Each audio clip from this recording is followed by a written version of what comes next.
ായിക്ക് സ്തുതിയായിരിക്കട്ടെ. ഞാൻ brother Shaiju Adappally, Ernakulam Saint Mary's prayer മിനിസ്ട്രിയിൽ നിന്നാണ്. പ്രത്യേകമായിട്ട് അനേകർ ഇന്നൊത്തിരി വിഷമിക്കുന്ന ഒരു വിഷയമാണ് വിവാഹ തടസ്സം. എല്ലാ വീട്ടിലും ഒന്നും രണ്ടും ഉള്ളൂ. ഇതാ നാം ഒന്ന് നമുക്കൊന്ന്, അല്ലെങ്കിൽ നമ്മൾ രണ്ട് നമുക്ക് രണ്ട് എന്നുള്ള കാലമൊക്കെ കഴിഞ്ഞു. ഇപ്പം നാം ഒന്ന് നമുക്കൊന്നുമില്ല എന്നുള്ള അവസ്ഥയിലേക്ക് പോയിക്കൊണ്ടിരിക്കുക. മനുഷ്യർ തന്നെ ഉണ്ടാക്കി വെച്ച ഓരോ പ്രമാണങ്ങൾ.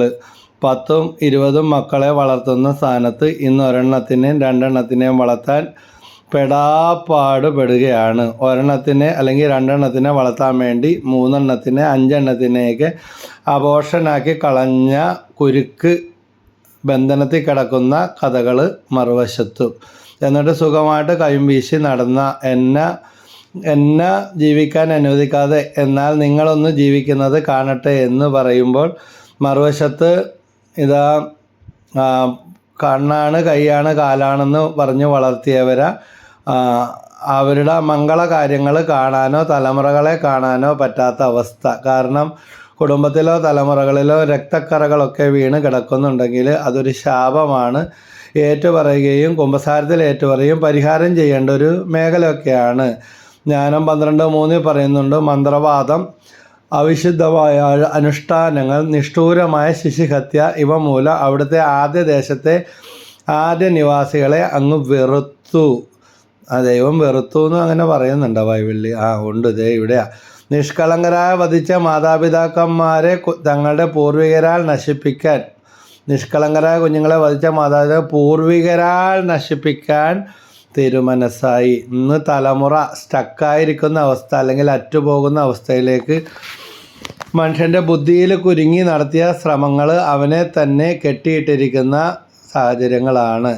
ഈ തരുണത്തിലാണ് ഇങ്ങനെയൊരു വിഷയത്തെക്കുറിച്ച് മുമ്പൊരിക്കൽ വിവാഹ തടസ്സം മാറുന്നതിനെക്കുറിച്ചുള്ള വചനങ്ങൾ ഇട്ടിട്ടുണ്ട്. ഒത്തിരി പേർക്ക് പ്രയോജനങ്ങൾ ഉണ്ടായിട്ടുണ്ടെന്ന് അവർ വിളിച്ചു പറയുകയും അവരുടെ സാക്ഷ്യങ്ങളിലൂടെയൊക്കെ അറിയാനായിട്ട് ഇടയായി. 35 വയസ്സുള്ള മരപ്പണിക്കാരനായ മകന് ബ്രോക്കർമാർ പറയും മരപ്പണിക്കാരന് പെണ്ണില്ല, വേറെ ചിലർ പറയും ഡ്രൈവറിന് പെണ്ണില്ല, അല്ലെങ്കിൽ 10 സെൻറ്റ് സ്ഥലം വേണമെങ്കിൽ മേടിച്ച് തരാം, പെണ്ണിനെ വേണോ ആണിനെ വേണോ എന്ന് പറഞ്ഞാൽ ഞങ്ങൾ വെറുതെ വിട്ടേക്കെന്ന് തടസ്സ വർത്താനങ്ങൾ പറയുന്ന ആളുകൾ മറ്റൊരു ഭാഗത്ത്. അപ്പോൾ ഇവിടെ എല്ലാം ദൈവത്തിൽ ആശ്രയിച്ച് മോചനവും പരിഹാരവും ഉണ്ടായ ഒത്തിരി അനുഭവങ്ങളും സംഭവങ്ങളും ഇവിടെ ശുശ്രൂഷയ്ക്ക് വേണ്ടി പ്രാർത്ഥനാ സഹായത്തിനായി കടന്നു വന്നിട്ടുണ്ട്. ദൈവരാജ്യവും ബലപ്രയോഗ വിഷയമാണ്. വെറുതെ കാലം നീട്ടിയിരുന്നിട്ട് നടന്നു കിട്ടുമെന്ന് വിചാരിച്ചിട്ട് കാര്യമില്ല. വളരെ ശക്തമായിട്ട് മാതാപിതാക്കന്മാർ വിശുദ്ധീകരിച്ച് പ്രാർത്ഥിക്കണം. ഇതിനെക്കുറിച്ച് ബൈബിളിൽ പറയുന്നുണ്ട്. 1 കൊരിന്തോസ് 7:14 പറയുന്നുണ്ട്, അവിശ്വാസിയായ ഭർത്താവ് ഭാര്യ മുഖേനയും അവിശ്വാസിയായ ഭാര്യ ഭർത്താവ് മുഖേനയും വിശുദ്ധീകരിക്കപ്പെടുന്നു, ഇല്ലെങ്കിൽ നിങ്ങളുടെ മക്കൾ അശുദ്ധരാകുമായിരുന്നു. മാതാപിതാക്കന്മാരുടെ രണ്ടുപേരുടെയും കെട്ടാണ്. കഴിഞ്ഞ ദിവസം ഒരു സഹോദരി എന്നെ വിളിച്ചിട്ട് പറഞ്ഞു, എൻ്റെ ഭർത്താവിൻ്റെ കെട്ടാണ് എൻ്റെ മക്കൾക്ക് വന്നിരിക്കുന്നത് എന്ന്. ഇത് നിങ്ങൾക്ക് എങ്ങനെ പറയാനായിട്ട് സാധിക്കും? സ്വയം ന്യായീകരിക്കുന്നത് ഒരു അഹങ്കാരമല്ലേ?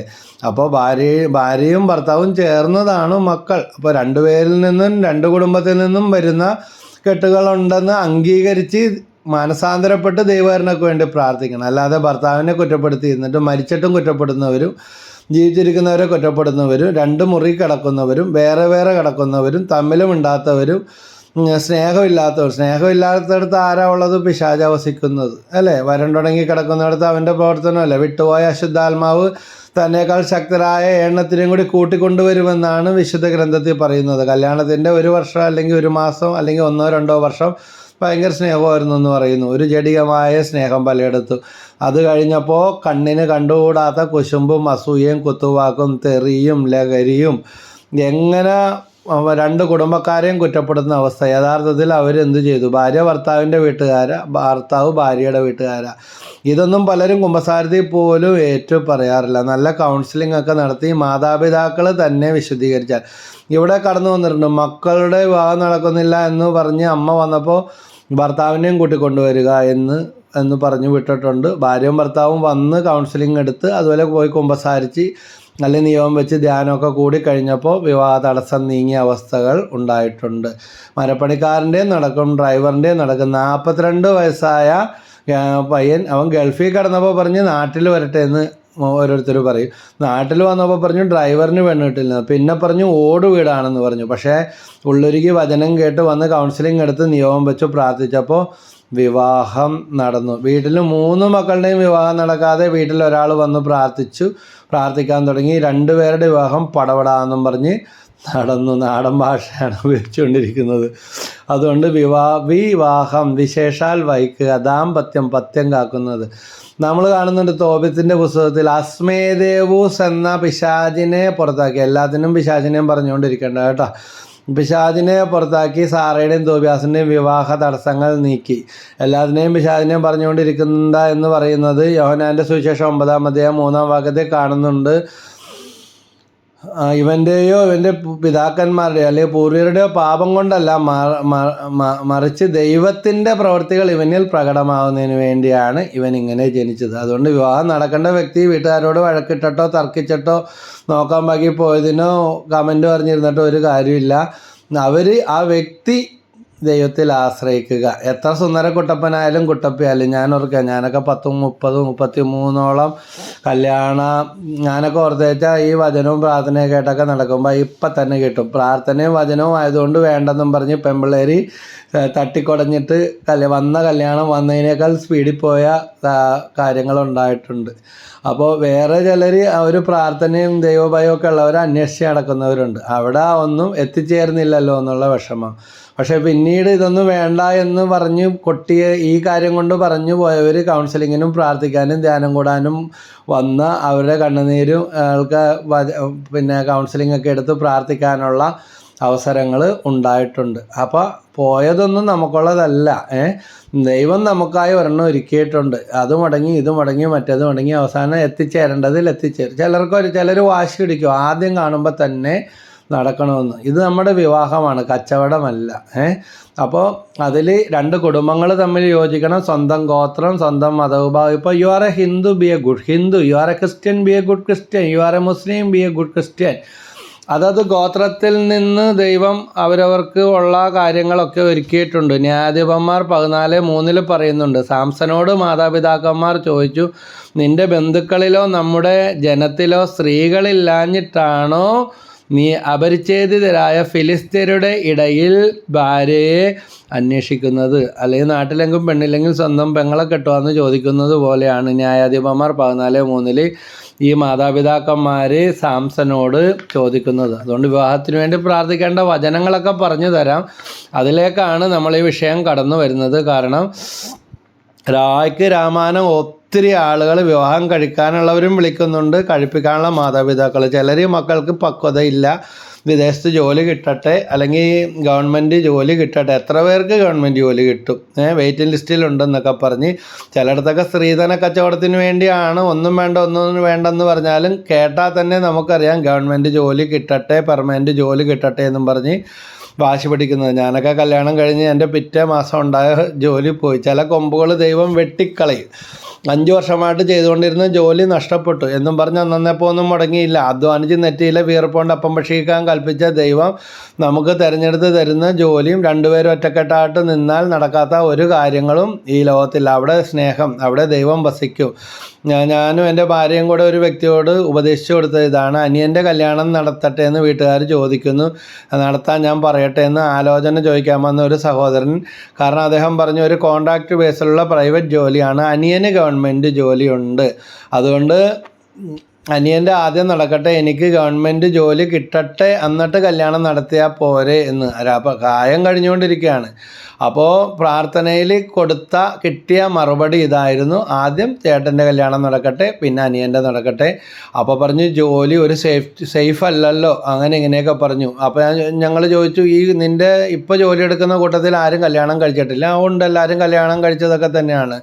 അപ്പോൾ ഉള്ളത് വെച്ച് കഴിക്കുമ്പോൾ വഴികൾ ഉപയോഗിക്കുമ്പോൾ ദൈവം പിന്നെയും തരും. അങ്ങനെ എൻ്റെ ഭാര്യയും വന്ന് ഇതേ കാര്യം തന്നെ സംസാരിച്ചു. അങ്ങനെ കല്യാണത്തിന് വീട്ടുകാരോട് സമ്മതം പറഞ്ഞു. ചേട്ടൻ്റെ കല്യാണം കഴിഞ്ഞാണ് പിന്നെ അനിയൻ്റെ നടന്നത്. ചേട്ടൻ്റെ കല്യാണം കഴിഞ്ഞ് ഭാര്യ പ്രസവിക്കുന്ന അന്ന് അദ്ദേഹത്തിന് ഗവൺമെൻറ് ജോലി പോസ്റ്റിംഗ് വന്നു. അപ്പോൾ ഓർത്ത് നോക്കിയേ, ഇപ്പം അതിന് ശേഷം കല്യാണം കഴിഞ്ഞതിന് ശേഷം കുറച്ച് നാൾ കഴിഞ്ഞപ്പോൾ ഭാര്യക്കും ഗവൺമെൻറ് ജോലി കിട്ടി, ജീവിതം സേഫായി. ഇന്ന് 30, 35, 40, 42, 45 ആലോചിക്കാൻ വേണ്ടി ഇറങ്ങിയേക്കണേ. ബ്രദറെ വല്ലവരും വിളിക്കണേ പറയണേ, ഉണ്ടെങ്കിൽ പറയണേന്ന്. പിന്നെ ഇങ്ങനെ അടുക്കി വെച്ചേക്കണേല്ലേ. ദൈവം ഓരോന്നിനും, സഭാപ്രസംഗൻ 3-ാം അധ്യായത്തിൽ പറയുന്നുണ്ട്, ഓരോന്നിനും ഓരോ സമയമുണ്ട്. അതുകൊണ്ട് മാതാപിതാക്കന്മാർ പറഞ്ഞപ്പോൾ തട്ടിക്കളഞ്ഞവർ ഇന്ന് തട്ടിക്കളഞ്ഞവരും ചാടിക്കടിച്ചവരും അവരാ തിന്നാൻ ചെല്ലണ പോലെ ചെന്നവരൊക്കെ ഉണ്ട്. ചിലരൊക്കെ അവർക്ക് പറയാൻ പറ്റാത്തതുകൊണ്ട് പരിചയക്കാർ ഞങ്ങളെ കൊണ്ട് പറയിച്ചപ്പോൾ അവർക്ക് കിട്ടേണ്ട അടിയും കൂടി ഞങ്ങൾക്ക് കിട്ടി എന്ന് പറഞ്ഞതുപോലെ. പക്ഷേ 1 മാസം കഴിഞ്ഞപ്പോൾ കല്യാണം നടന്ന അത്ഭുതങ്ങളും ഉണ്ടായിട്ടുണ്ട്. കല്യാണം വേണ്ടെന്നും പറഞ്ഞ് തിന്നാൻ വന്നവൻ 1 മാസം കഴിഞ്ഞപ്പോൾ ചേർന്നതാണെന്ന് കണ്ട് ഞാൻ പറഞ്ഞു, അവൻ പറയുന്നത് നോക്കണ്ട, കാണാൻ പോയില്ലെങ്കിലും വല്ല ആലോചനയും വന്ന ഫോട്ടോയെങ്കിലും കാണിക്കും. ചെറുക്കന് ഫോട്ടോ കണ്ടപ്പോൾ അപ്പം തന്നെ ഇഷ്ടപ്പെട്ടു. അങ്ങനെ കല്യാണം എന്ന് പറഞ്ഞാൽ ചാടിക്കയറുന്നവൻ എൻ്റെ കല്യാണവും നടന്നു, ഇപ്പോൾ കൊച്ചുമായി. അപ്പോൾ ബ്രദർ നിസ്സാരമായിട്ട് പറയുന്നത് കേൾക്കുമ്പോൾ ഹല്ലേലൂയ, ദൈവത്തിന് നന്ദി പറഞ്ഞു പ്രാർത്ഥിക്കുക. മാതാപിതാക്കൾ സ്തുതിച്ച് പ്രാർത്ഥിക്കുക. കരുണക്കൊന്ത വലിയ മാതാപിതാക്കൾ മുട്ടുമേൽ നിന്ന് പ്രാർത്ഥിക്കാൻ പറ്റും, പ്രാർത്ഥിക്കുക. ആ മക്കൾക്ക് വേണ്ടി കുർബാനകൾ, വിവാഹം നടക്കാത്ത മക്കൾക്ക് വേണ്ടി കുർബാന ചൊല്ലിക്കുക. ഇതൊക്കെയാണ് മകനായാലും മകളായാലും. പിന്നെ അവർ വേറെ വല്ലയിലും കടിച്ചു തൂങ്ങി കിടക്കുന്നുണ്ടോ എന്നൊക്കെ മനസ്സിലാക്കുക. അതുകൊണ്ടാണ് 30, 35, 40 ആക്കാൻ വേണ്ടി നിൽക്കല്ലേ എന്ന് പറയുന്നത്. എവിടെയെങ്കിലുമൊക്കെ പോയി കൊളുത്തുന്നതിന് മുമ്പ്, തെറ്റായ ബന്ധങ്ങൾ, വിജാതീയ പ്രേമക്കുരുക്കളിലൊക്കെ മുറുകുന്നതിന് മുമ്പ് ദൈവത്തിൽ ആശ്രയിച്ച് സമയാസമയത്ത് മാതാപിതാക്കൾ തങ്ങളുടെ കടമകൾ നിറവേറ്റുക. ഉൽപ്പത്തി പുസ്തകം 24-ാം അധ്യായം 2 മുതൽ 4 വരെയുള്ള വാക്യങ്ങളിൽ കാണുന്നുണ്ട് നമ്മൾ. അബ്രഹാം തൻ്റെ മകൻ ഇസഹാക്കിന് ഭാര്യയെ കണ്ടെത്താൻ തൻ്റെ വേലക്കാരനെ പ്രത്യേകം പറഞ്ഞ് ഏൽപ്പിക്കുന്നത്. ഉൽപ്പത്തി 24, 2 മുതൽ 4 വരെയുള്ള വചനങ്ങളെടുത്ത് വായിക്കുക. അപ്പോൾ ഇങ്ങനെയുള്ള വചനങ്ങളൊക്കെ ഈ ദിവസങ്ങളിൽ വായിച്ച് പ്രാർത്ഥിക്കുന്നത് നല്ലതാണ്. തോബിത്തിൻ്റെ പുസ്തകത്തിൽ നിന്ന് ഏതെങ്കിലും ഒരു വചനഭാഗം 1 മാസമെങ്കിലും പ്രാർത്ഥിക്കുക. അല്ലെങ്കിൽ കല്യാണം നടക്കുന്നവർ ഏതെങ്കിലും ഒരു ഭാഗം പ്രാർത്ഥിക്കുക, വലിയ അഭിഷേകം ഉണ്ടാകും. അടുത്ത കാര്യമാണ്, നവോമി തൻ്റെ മരുമകളായ റൂത്തിനോട് പറഞ്ഞു, മകളെ, സന്തുഷ്ടമായ കുടുംബ ജീവിതത്തിൽ നിന്നെ പ്രവേശിപ്പിക്കുക എൻ്റെ കടമയല്ലേ. മാതാപിതാക്കൾക്കും കടമയുണ്ട്. മാതാപിതാക്കളുടെ ആലോചനകളോട് സഹകരിക്കേണ്ട പ്ലാനും പദ്ധതിയും അല്ലെങ്കിൽ സഹകരിക്കേണ്ട കടമ മക്കൾക്കുമുണ്ട്. റൂത്ത് 3:1 എടുത്ത് വായിക്കുക. നവോമി തൻ്റെ മരുമകളായ റൂത്തിനോട് പറഞ്ഞു, മകളെ, സന്തുഷ്ടമായ കുടുംബജീവിതത്തിൽ നിന്നെ പ്രവേശിപ്പിക്കുക എൻ്റെ കടമയല്ലേ. അതുകൊണ്ട് മക്കളുടെ ജീവിതാന്തസ്സിനെക്കുറിച്ച് മക്കൾക്ക് ബോധമില്ലെങ്കിൽ മാതാപിതാക്കന്മാർക്കെങ്കിലും അതിൻ്റേതായ കടമകൾ ഉണ്ടാകണം. എൻ്റെയൊക്കെ കല്യാണം 24-ാമത്തെ വയസ്സിൽ ഉറപ്പിച്ച് 25-ാമത്തെ വയസ്സിൽ കല്യാണം നടന്നു. അത് തന്നെ.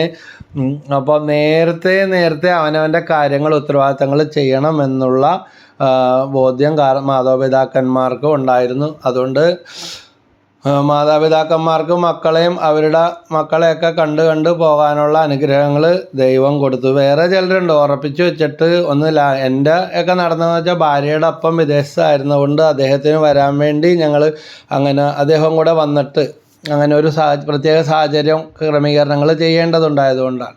അപ്പോൾ വേറെ ചിലരുണ്ട് ഒരു കാരണമില്ലാതെ നീട്ടി വെച്ചിട്ട് മിണ്ടുകയും പറയുകയും ചെയ്യണമെന്ന്. ഇന്നൊരു പുതിയ ട്രെൻഡാണ്. ലിവിങ് ടുഗദറിന് പകരം കറങ്ങി നടപ്പും കൂടിപ്പാർക്കലും ഒക്കെ നടക്കുന്നുണ്ട്. കല്യാണത്തിന് മുമ്പ് അബോർഷൻ ചെയ്ത് കളയുന്ന കേസുകളൊക്കെ ഉണ്ടാവുന്നുണ്ട്. എല്ലാവരും സംശയിക്കാൻ വേണ്ടി അല്ല പറയുന്നത്, അങ്ങനെയും നടക്കുന്നുണ്ട്. കറങ്ങി നടക്കലും ചുറ്റിപ്പിടുത്തവും കെട്ടിപ്പിടുത്തവും പിന്നെ അങ്ങനെയുള്ള അവിചാരിതമായി കല്യാണം ഉറപ്പിച്ച ചെറുക്കൻ്റെ കയ്യിൽ നിന്നുണ്ടായ അപ്രതീക്ഷിതമായ സ്പർശനങ്ങളും ലൈംഗിക വൈകൃതങ്ങളും കാരണം മുടങ്ങിപ്പോയ കല്യാണങ്ങളും അറിയാം.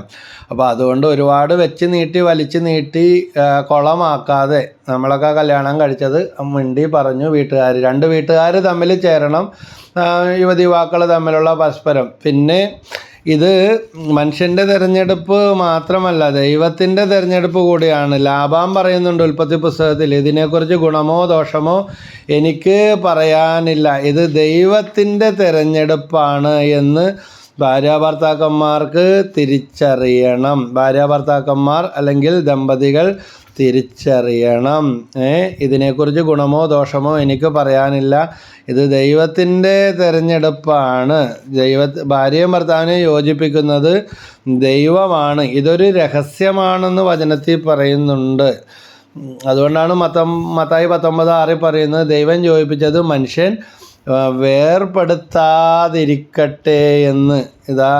ഇതൊരു ആത്മീയ രഹസ്യമാണ്. വിവാഹത്തെ ഒരു രഹസ്യമായിട്ട് അംഗീകരിക്കാൻ സാധിക്കണം. എല്ലാ കാര്യവും നേരത്തെ വെളിപ്പെടുത്തി കിട്ടിയാൽ പിന്നെ അവിടെ രഹസ്യമില്ലല്ലോ. ഇന്ന് തെരഞ്ഞ് നടപ്പാണ്. എന്ന് പറഞ്ഞാൽ ചേർന്നതിനെ തിരഞ്ഞെടുക്കണ്ട എന്നല്ല, ആവശ്യത്തിൽ കൂടുതൽ തികയലും വരുമ്പോൾ അത് ഒത്തിരി പ്രശ്നങ്ങളിലേക്ക് ഇന്ന് പോയിക്കൊണ്ടിരിക്കുന്ന അവസ്ഥയാണ്. അപ്പോൾ ഇതെല്ലാം തിരിച്ചറിയാനുള്ള കൃപ പരിശുദ്ധാത്മാവ് പ്രവർത്തിക്കുമ്പോൾ മാത്രമാണ് നമുക്ക് ലഭിക്കുന്നത്. അപ്പോൾ ഇങ്ങനെയുള്ള കാര്യങ്ങൾ ആരും മറന്നു പോകരുത്. മക്കളുടെ ജീവിതാന്തസ്സിൻ്റെ കാര്യത്തിൽ മാതാപിതാക്കന്മാർ തന്നെ ശ്രദ്ധിക്കണം. അല്ലാതെ നാട്ടുകാർ വരുന്നില്ല, ബ്രോക്കർമാർ തന്നില്ല, ബ്യൂറോയിൽ കിട്ടുന്നില്ല എന്നല്ല.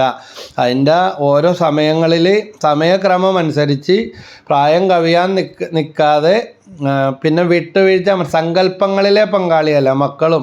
ചിലർ സങ്കല്പം അന്വേഷിച്ചു എന്നോട് ചിലതൊക്കെ പറഞ്ഞിട്ടുണ്ട്.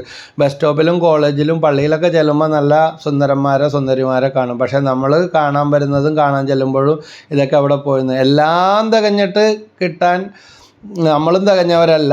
നമ്മളെക്കുറിച്ച് തന്നെ ചിന്തിക്കണം. എല്ലാം തികഞ്ഞവർ അവിടെ ഇല്ല, ഇവിടെയല്ല. ചിലർ പെർഫെക്ഷനലിസ്റ്റുകളാണ്. അവർക്ക് ഒരിക്കലും കല്യാണം നടക്കാൻ പാടാണ്.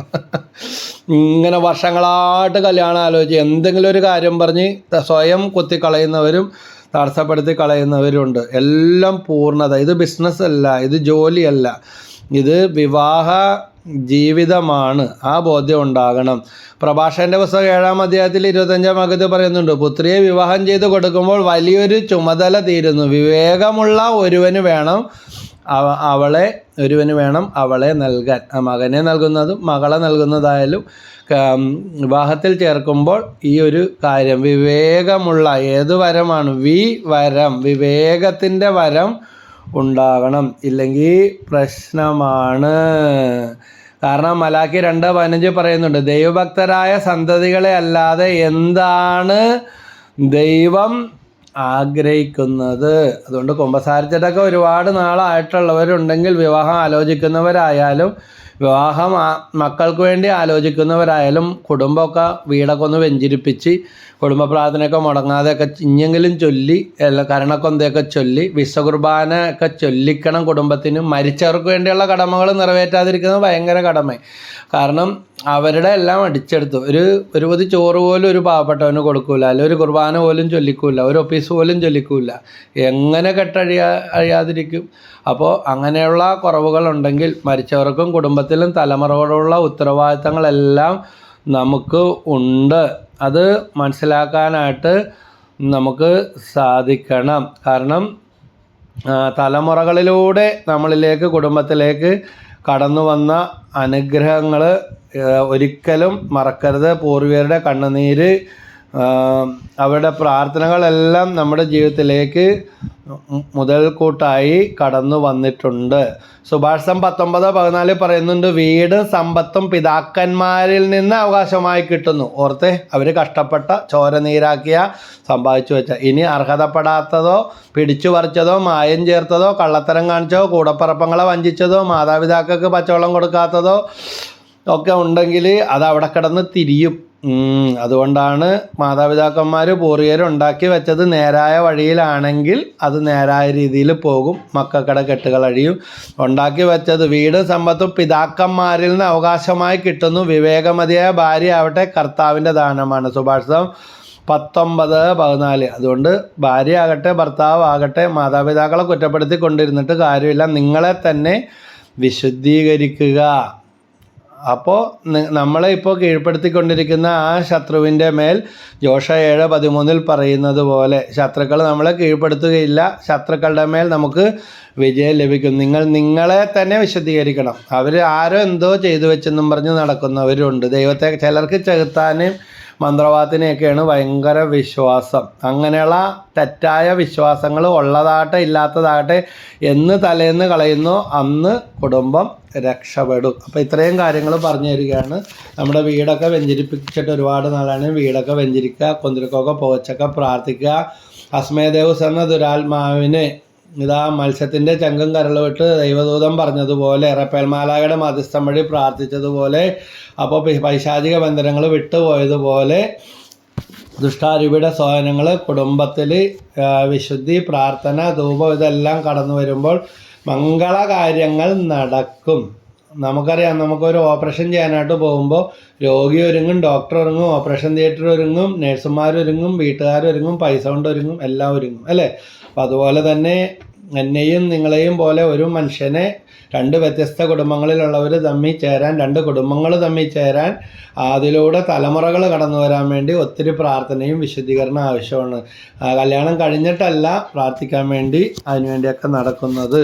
അതുകൊണ്ട് ഒരു വിപ്രവാസ കാലഘട്ടം, വിസർജനത്തിൻ്റെ ജീവിതത്തിൽ ശുദ്ധീകരണ കാലഘട്ടം ദൈവം അനുവദിച്ചതുപോലെ ഒരു വിപ്രവാസ കാലഘട്ടം ഒരുപക്ഷെ വിവാഹത്തിനൊരുക്കമായിട്ട് കടന്നു വരുന്നവരും ഉണ്ടാകാം. ഉൽപ്പത്തി 2:18 വചനം, ഏശയ്യ 34:16 വചനം, ഉൽപ്പത്തി 24:7 വചനം, ഇതെല്ലാം പ്രാർത്ഥിക്കുക. അതുപോലെ കൂട്ടത്തിൽ ജെറമ്യ 29:4-6 ഈ വചനങ്ങൾ 33 പ്രാവശ്യം പെയ്ത് 21 ദിവസം പ്രാർത്ഥിക്കുക. ഉൽപ്പത്തി 2:18 പറയുന്നുണ്ട്, മനുഷ്യൻ ഏകനായിരിക്കും, ദൈവമായ കർത്താവ് അരുളി ചെയ്തു, മനുഷ്യൻ ഏകനായിരിക്കുന്നല്ല, അവന് ചേർന്ന ഇണയെ ഞാൻ നൽകും. ചേർന്നതിലെത്തോളം ചിലപ്പോൾ ഇച്ചിരി ഓടേണ്ടി വരും. ചിലർ ഒരുപാട് ഓടിയേക്കും, ചിലർ ഒരുപാടൊന്നുമില്ല, ആദ്യം തന്നെ നടക്കും. അതുകൊണ്ട് ആദ്യം തന്നെ വന്നത് നടന്നില്ല എങ്കിൽ അതിൽ നാണക്കേടൊന്നും വിചാരിക്കാനില്ല. എന്ത് വിചാരിക്കുമെന്ന് ഓർത്തിട്ട് കാര്യമില്ല, അത് നാട്ടു നടപ്പാണ്. ഇങ്ങനെയൊക്കെയാണ് നമ്മുടെ കാരണവന്മാരുടെയും അല്ലെങ്കിൽ പലരുടെയും വിവാഹമൊക്കെ നടക്കുന്നത്. ഒരു മാതാപിതാക്കൾ പറഞ്ഞ ഇതാണ്, കടയിൽ പോയി കാശ് കൊടുത്ത് മേടിക്കാൻ കിട്ടിയെങ്കിൽ പണ്ടേ മേടിച്ചു കൊടുത്തേനെ, കാരണം അവർക്ക് പണമൊന്നും കുറവില്ല, അവൻ്റെ വിവാഹം നടക്കാത്തതുകൊണ്ട്. അപ്പോൾ അവന് വേണ്ടി പ്രാർത്ഥിച്ച് വചനമൊക്കെ കൊടുത്ത് ഒരു പേര് പോലും വെളിപ്പെടുത്തി കൊടുത്തു. കല്യാണാലോചനയുമായി ബന്ധപ്പെട്ട ആളുടെ പേര് വെളിപ്പെടുത്തി കൊടുത്തു. കറക്റ്റ് മാമോദീസയുടെ അന്നാണ് ആ കുടുംബത്തിന് വേണ്ടി പ്രാർത്ഥിച്ച ആളുടെ പേര്. വേറെ ആൾ ജോയി ആരാണെന്ന് ചോദിച്ചു. പക്ഷേ കല്യാണം നടന്നു കഴിഞ്ഞപ്പോഴാണ് അദ്ദേഹത്തിൻ്റെ പേര് ജോയി എന്നാണ് കല്യാണം കൊണ്ടുവന്ന കൂട്ടുകാരൻ്റെ പേര് എന്ന് പറഞ്ഞു. അപ്പോൾ വിശപ്പിൻ്റെ വെളിയിൽ ഭക്ഷണം കൊടുക്കാൻ ഒരാൾക്ക് അരി അവർ ഇങ്ങനെ തരാമെന്ന് പറഞ്ഞാൽ കല്യാണം നടന്ന. അപ്പോൾ പറഞ്ഞു, ബ്രദറെ വലിയ വണ്ടിയും കൊണ്ട് ഒരു 2 ചാക്ക്, ഒരു ചാക്കാണ് ഉദ്ദേശിച്ചത്, പക്ഷേ ഞങ്ങൾക്ക് ഒന്നും ചെയ്യാനൊന്നും പറ്റിയിട്ടില്ല, 2 ചാക്ക് അരി പാവപ്പെട്ടവർക്ക് കൊടുക്കാനല്ലേ എന്നും പറഞ്ഞ്. അപ്പോഴാണ് ജോയിയും കാണാൻ വേണ്ടി വന്നിരിക്കുകയാണ്. ഇതുപോലെ ചില അനുഭവങ്ങൾ, കല്യാണം നടന്ന കുട്ടികളൊക്കെ ആയി. അപ്പോൾ ഇങ്ങനെയുള്ള ഒത്തിരി കാര്യങ്ങളുണ്ട്. ആണിൻ്റെ ആയാലും ചിലർ പറയും ആണിൻ്റെ കല്യാണം നടക്കാൻ പാടാ, ആണിൻ്റെ ആയാലും പെണ്ണിൻ്റെ ആയാലും കല്യാണം നടക്കുക എന്ന് പറഞ്ഞാൽ മംഗളകാര്യങ്ങൾ നടക്കുക എന്നുള്ളത് എൻ്റെ അപ്പം പ്രത്യേകം പറയും, ദൈവത്തിൻ്റെ ഒരു കൃപ. പിന്നെ കൈയഴിഞ്ഞ് എന്തെങ്കിലുമൊക്കെ ചെയ്യണം. കല്യാണം, കുഞ്ഞുങ്ങളുണ്ടാകും, ഈ 2 കാര്യങ്ങൾക്കും ചിലപ്പോൾ ഏതെങ്കിലും കുടുംബ തലമുറകളുടെ വിശദീകരണമോ പരിഹാര പ്രവൃത്തികൾ ചെയ്യാത്തതോ ഒത്തിരിപ്പ് കടങ്ങളോ എന്തെങ്കിലുമൊക്കെ ഉണ്ടെങ്കിൽ അത് ദൈവകരുണയ്ക്ക് വേണ്ടി പ്രാർത്ഥിക്കുകയും പരിഹാര പ്രാച്ചിത്ത ദാനധർമ്മ പ്രവൃത്തികളൊക്കെ ചെയ്ത് പ്രാർത്ഥിക്കുന്നത് നല്ലതാണ്. കർത്താവായ യേശുവിൻ്റെ നാമത്തിൽ എനിക്ക് നൽകിയ വചനപ്രഘോഷ അധികാരത്തിൽ ഈ വചനം പ്രാർത്ഥന കേൾക്കുന്ന ഏതെങ്കിലും കുടുംബങ്ങളിൽ വിവാഹാലോചനകൾ വീട്ടിലേക്ക് വരിക പോലും ചെയ്യുന്നില്ല, മംഗളകർമ്മങ്ങൾ നടക്കുന്നില്ല, വന്നിട്ട് മുടങ്ങിപ്പോകുന്നു, ഇപ്പോൾ വിവാഹം വേണ്ടെന്ന് പറഞ്ഞ് വാശി പിടിച്ചിരിക്കുന്നു, യേശുവിൻ്റെ തിരുരക്ത കരുണക്കടലിൽ മുക്കി വിശുദ്ധീകരിക്കണമേ, ബന്ധനങ്ങൾ അടിയട്ടെ, ശാസിച്ച് ബന്ധിച്ച് വചനപ്രഘോഷം നൽകുന്ന അധികാരത്തിൽ മത്തായി 10:8, യാക്കോബ് 4:6-7 വചനത്തിൻ്റെ, റോമ 16-19-20 വചനത്താലെ പ്രാർത്ഥിക്കുന്നു. ബന്ധനങ്ങൾ അഴിയട്ടെ, കെട്ടുകൾ പൊട്ടട്ടെ. മത്തായി 8:16-17 വചനത്തിൻ്റെ അഭിഷേകത്താൽ ദൈവശക്തി ഒഴുകട്ടെ. ജോബ് 1:10 വചനത്താൽ ജീവനും സ്വത്തിനും സമ്പത്തിനും ഭവനത്തിനും ചുറ്റും തിരുരക്തം കൊണ്ട് കോട്ട കെട്ടി സംരക്ഷിക്കണമേ. Hallelujah, hallelujah. അപ്പോൾ ഉൽപ്പത്തി 24:7 പറയുന്നുണ്ട്, ആകാശത്തിൻ്റെ ദൈവമായ കർത്താവ് തൻ്റെ ദൂതനെ നിനക്ക് മുമ്പേ അയക്കും, നീ അവിടെ നിന്ന് എൻ്റെ മകന് ഒരു ഭാര്യയെ കണ്ടെത്തുകയും ചെയ്യും. ഉൽപ്പത്തി 24:7. ഈ വചനപ്രകാരം ദൈവമേ എൻ്റെ മക്കൾക്ക് മുമ്പേ സഞ്ചരിച്ച്, അല്ലെങ്കിൽ ഞങ്ങൾക്ക് മുമ്പേ സഞ്ചരിച്ച് ചേർന്ന പങ്കാളിയെ വെളിപ്പെടുത്തി തരണമേ. ഈ ആൾക്ക് വിവാഹം ആലോചിക്കുന്ന ഈ ആൾക്ക് ചേർന്ന പങ്കാളിയെ. ഉൽപ്പത്തി 24:7 മറക്കരുത്. ഏശയ്യ 34:16 കർത്താവിൻ്റെ ഗ്രന്ഥത്തിൽ കണ്ടുപിടിച്ച് വായിക്കുക. ഒന്നിനും ഇണയില്ലാതിരിക്കുകയില്ല, ഒന്നിനും ഇണയില്ല. 40 വയസ്സായാലും 45 വയസ്സായാലും ഇങ്ങനെയൊക്കെയുള്ള കേസുകളൊക്കെ വരുന്നുണ്ട്. കല്യാണം നടക്കുന്നുണ്ട്. കല്യാണമേ വേണ്ടെന്ന് പറഞ്ഞ ഒരു വീട്ടിലെ മകനും മകളും കട്ടക്ക രണ്ടും പക്ഷേ മാതാപിതാക്കളോട് പറഞ്ഞ് തർക്കിക്കാൻ നിൽക്കണ്ട, പ്രശ്നം ഉണ്ടാക്കണ്ട, ഇങ്ങോട്ട് പറഞ്ഞാൽ ചെയ്തു കൊടുക്കാൻ പറ്റൂലേ എന്ന് പറഞ്ഞു. അങ്ങനെ തക്ക സമയമായപ്പോൾ അങ്ങാട് പറയൽ തല്ലുപിടുത്തമൊക്കെ നിർത്തി വചനം വെച്ച് പ്രാർത്ഥിക്കുക. അവർ വന്ന് വചനം കേൾക്കാൻ തുടങ്ങിയപ്പോൾ മക്കക്കട കെട്ടഴിഞ്ഞു. ഇതേ ഒരാളുടെ സെറ്റായി, അങ്ങനെ അടുത്തതും അതിൻ്റെ ചാലായി. അപ്പോൾ അതുപോലെ തന്നെ മലയാളി ദമ്പതികൾ മക്കൾ അമേരിക്കയിലാണ്, അവിടുത്തെ സ്റ്റൈലാണെന്നും പറഞ്ഞിട്ട് കല്യാണം കഴിക്കാതെയും ജീവിക്കാൻ പാടില്ല എന്ന് പറഞ്ഞ് വാശി പിടിച്ചിരുന്ന അമ്മക്ക് സഹിക്കുന്നില്ല. അമ്മ വന്ന് നാട്ടിൽ വന്നപ്പോൾ വന്ന് കൗൺസിലിംഗ് എടുത്ത് വചനം കേട്ട് പ്രാർത്ഥിച്ചു. കടുംപിടുത്തക്കാരനായ അപ്പനും അയവുണ്ടായി. അപ്പനും വർഷങ്ങളായിട്ട് കുമ്പസാരിക്കാത്ത ആൾ കല്യാണത്തിൻ്റെ പറയുമ്പോൾ അമ്മയ്ക്കെതിരെ തട്ടിക്കയറുന്ന ആൾ, അവർക്ക് വേണ്ടെങ്കിൽ വേണ്ട, പക്ഷേ വചനം വെച്ച് പ്രാർത്ഥിച്ചപ്പോൾ കെട്ടഴിഞ്ഞു 2 മക്കളുടെയും കല്യാണം. ഇങ്ങനെ ഒത്തിരി ഒത്തിരി ഒത്തിരി സംഭവങ്ങളുണ്ട്. എല്ലാവർക്കും ഇപ്പോൾ പെട്ടെന്ന് നടക്കണം, കടയിൽ പോട്ടെ, എല്ലാം ഇൻസ്റ്റൻ്റാണ്.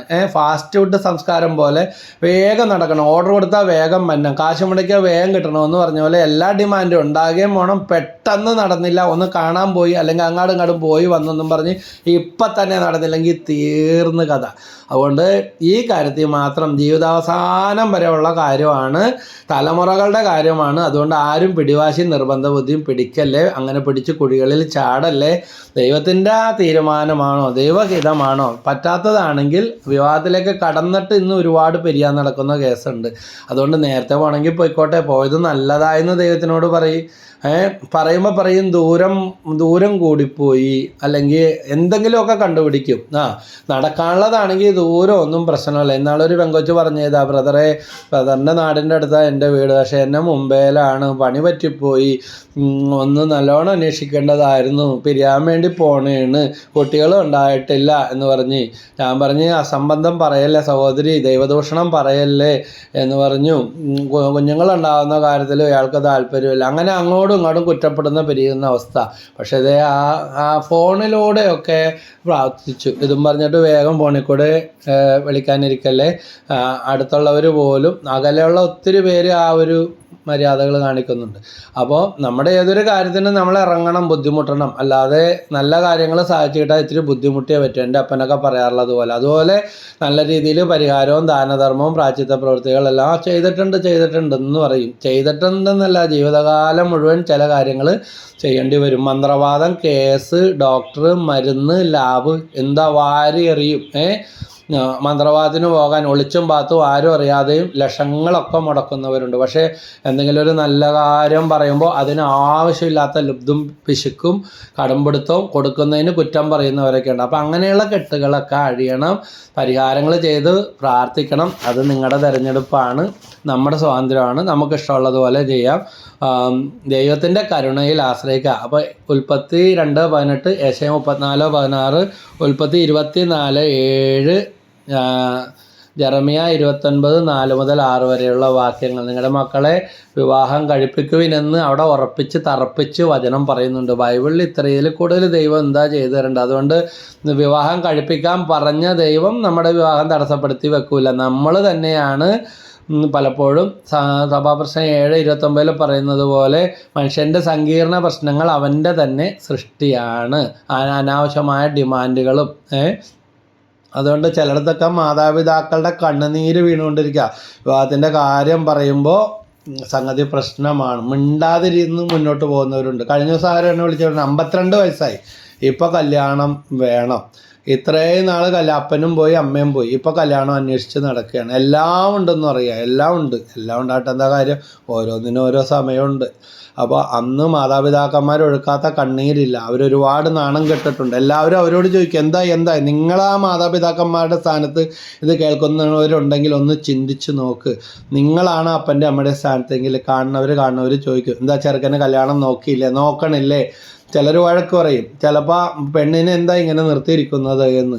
നമ്മുടെ നാട്ടിലൊരു രീതിയാണ്, കല്യാണം നോക്കുന്നില്ലേ ചോദിക്കുക. അത് കുറ്റമൊന്നും വിചാരിച്ചിട്ട് കാര്യമില്ല. അപ്പോൾ ഇങ്ങനെയുള്ള കാര്യങ്ങൾ ഈ വചനമൊക്കെ വെച്ച് ഈ 4 വചനങ്ങൾ മറക്കരുത്. ഉൽപ്പത്തി 2:18 ഏശയ്യ 34:16, ഉൽപ്പത്തി 24:7, ജെറമ്യ 29:4 മുതൽ 6 വരെ.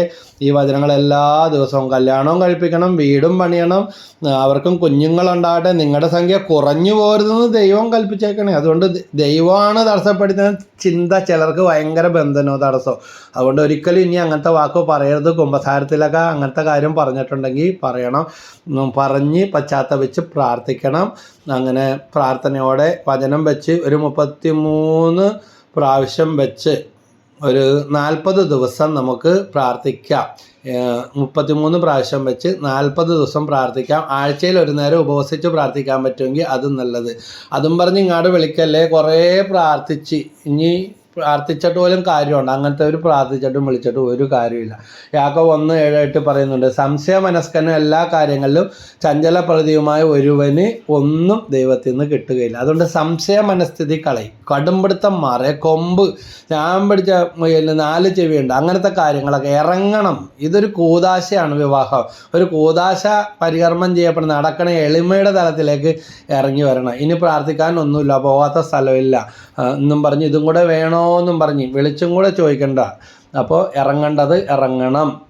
ചില രോഗങ്ങൾക്ക് കുറച്ച് മരുന്ന് കഴിക്കണം, ചിലത് ഉടനെ തന്നെ ഒന്നും ചെയ്യാതെ മാറിപ്പോവും. ചില ഗുരുതരാവസ്ഥകൾ ഒന്നും ചെയ്യാനില്ലെന്ന് പറയുന്നത് പോലെ ചിലപ്പോൾ ഏറെ മരുന്ന് കഴിച്ചോ കഴിക്കാതെയോ സുഖപ്പെടും. ഇതുപോലെ തന്നെയാണ് ചില കാര്യങ്ങൾക്ക് വേണ്ടി ഒത്തിരി പ്രാർത്ഥിക്കണം. നമ്മുടേതായ കാരണങ്ങളുണ്ടാകാം, പാരമ്പര്യ മേഖലകളുണ്ടാകാം, പൈശാചിക പീഡകൾ മൂലം കടന്നു വരുന്നതുണ്ടാകാം, ഏതെങ്കിലും ശാപക്കെട്ടുകളുണ്ടെങ്കിൽ അതെല്ലാം മാറാൻ കൗൺസിലിങ്ങും ധ്യാനവും കുമ്പസാരവും എല്ലാം ആവശ്യമാണ്. അങ്ങനെയൊക്കെ അങ്ങനെയും ചില കാര്യങ്ങൾ ഉണ്ട്. കോട്ടയത്തു നിന്നൊരു സഹോദരൻ ഡിവൈനിൽ ചെന്നപ്പോൾ അവിടെ ധ്യാനത്തിന് വന്ന് ആരോ പറഞ്ഞനുസരിച്ച് ഇങ്ങനെ പ്രാർത്ഥിക്കാൻ വന്നതാണ്. അപ്പോൾ ഇവൻ്റെ ജീവിതത്തിൽ ചില കെട്ടുകൾ, ചില ശാപക്കെട്ടുകൾ ഉണ്ടായിരുന്നു. കൗൺസിലിങ്ങിലൂടെ കടന്നു വന്ന് കുമ്പസാരമൊക്കെ ധ്യാനമൊക്കെ കൂടി, പക്ഷെ തുറന്നു കൊടുത്തിട്ടില്ല. അവിടെ അനങ്ങിയില്ല, കല്ലുപോലെ പ്രാർത്ഥനയും സ്തുതിപ്പും എല്ലാം നടത്തി. തുറന്നു കൊടുക്കണ്ടേ, കുടം കമിഴ്ത്തി വെച്ചിട്ട് കാര്യമില്ല, തുറന്നു വെക്കണം. ധ്യാനകേന്ദ്രത്തിനെ കുറ്റം പറഞ്ഞിട്ട് കാര്യമില്ല. ഏത് ധ്യാനകേന്ദ്രം ആയാലും ഏത് ഉടമ്പടി ആയാലും നമ്മൾ തുറന്നു കൊടുക്കണ്ടേ, മാറ്റം നമ്മളിൽ ഉണ്ടാകണം. അങ്ങനെ നമ്മളെ തന്നെ ഹെബ്രായർ 12:14 എല്ലാവരോടും സമാധാനത്തിൽ വർത്തിച്ച് വിശുദ്ധിക്ക് വേണ്ടി പരിശ്രമിക്കുവിൻ. കാരണം വിശുദ്ധി കൂടാതെ ആർക്കും ദൈവത്തെ പ്രസാദിപ്പിക്കാൻ സാധ്യമല്ല. അതുകൊണ്ട് വിശുദ്ധിയിൽ നിന്ന് പ്രാർത്ഥിച്ചാൽ അത്ഭുതം നടക്കും. സാക്ഷ്യപ്പെടുത്തണം, നിങ്ങളുടെ കമൻസുകൾ അയക്കണം. സബ്സ്ക്രൈബ് ചെയ്യാത്തവർ ചെയ്യണം, ഷെയർ ചെയ്യണം, ലൈക്ക് ചെയ്യണം, കമൻറ്റ് ചെയ്യണം. ഈ ഒരു നിയോഗം ആവശ്യമുള്ള വിവാഹ തടസ്സമുള്ളവർക്ക് വേണ്ടി നിങ്ങൾ ഈ ₹1,00,000 ബ്രോക്കറിനെ പറഞ്ഞുകൂടെ ഒന്നും ചെയ്യേണ്ട. നിങ്ങൾ അവർക്ക് ഈ വചനം ഇട്ട് കൊടുക്കുക, അവരും പ്രാർത്ഥിക്കട്ടെ. അങ്ങനെ പ്രേക്ഷിത വേലകളിൽ പങ്കുകാരാകാം. വിവാഹം നടന്നവരാണ് നിങ്ങളെങ്കിൽ അതിനോർത്ത് ദൈവത്തിന് 1000 നന്ദി പറയും. ഈ ഒരു കാറ്റഗറിയിൽ വിഷമിക്കുന്ന ഒരുപാട് ആൾക്കാർ ഇന്ന് ചുറ്റുമുണ്ട്. എല്ലായിടത്തും 1, 2 ഉള്ളൂ. അവർക്ക് വേണ്ടി നമുക്ക് മധ്യസ്ഥം പ്രാർത്ഥിക്കുകയും ചെയ്യാം. യേശുവേ അനുഗ്രഹിക്കണം. ഇത് കേട്ടുകൊണ്ടിരിക്കുമ്പോൾ തന്നെ കെട്ടുകൾ പൊട്ടട്ടെ, ബോധ്യങ്ങൾ കൊടുക്കട്ടെ, മനസാന്തരങ്ങൾ കൊടുക്കട്ടെ. കുടുംബത്തെ തലമുറകളെ തിരക്തം കൊണ്ട് കഴിയണമേ. പരിശുദ്ധാത്മാവും നിറയട്ടെ. പരിശ്രമയുടെ മാധ്യസ്ഥവും മാലാമാരുടെ സംരക്ഷണവും നൽകണം. യേശുവേ നന്ദി, യേശുവേ സ്തുതി. ദൈവമേ ആരാധന. നിത്യം പിതാവിൻ്റെയും പുത്രൻ്റെയും പരിശുദ്ധാത്മാവിൻ്റെയും നാമത്തിൽ ആമേൻ. ഈശോ മിശിഹായ്ക്ക് സ്തുതിയായിരിക്കട്ടെ. Praise the Lord. ഹല്ലേലൂയ. അത്ഭുതം നടക്കോട്ടോ, വിശ്വസിക്ക്. മംഗളകാര്യങ്ങൾ കുടുംബത്തിൽ നടക്കും. മംഗളകാര്യങ്ങൾ ദൈവം ഈശോയും മാതാവും ഔസേപിതാവും കടന്നു വന്ന് മാലാഖമാരെ സങ്കീർത്തനം 34:7 ചുറ്റും നിർത്തി എല്ലാം നടത്തി തരും. ദൈവം നിങ്ങളെ അനുഗ്രഹിക്കട്ടെ. ഇത് നിങ്ങൾ സാക്ഷ്യപ്പെടുത്തും, വിശ്വസിച്ചാൽ മാത്രം മതി. Praise the Lord.